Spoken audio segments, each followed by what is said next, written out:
भीमसार अधीक्षक को गिरफ कला विजिलेंस।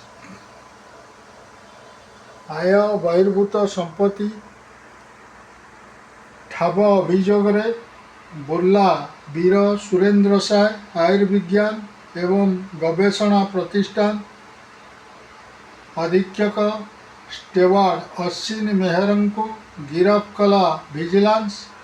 मंगलवार अश्विनींकर विभिन्न स्थान घर गुड़िकर विजिलेंस पक्षरु चढ़ाऊ करा जायतिला। संबलपुर विजिलेंस स्पेशल जज द्वारा जारी सर्च वारेंट आधार रे संबलपुर और बरगढ़ जिलार मोट 5टी स्थान रे यही चढ़ाऊ करा जायतिला।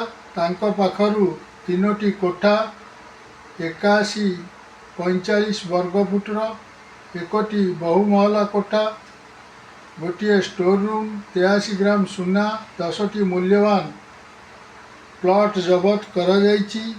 चढ़ाऊ समय रे विजिलेंसर 5 जण डीएसपी 5 जण इन्स्पेक्टर और 3 जण एएसआई समेत अन्यान्य कर्मचारी चढ़ाऊ रे सामिल रही।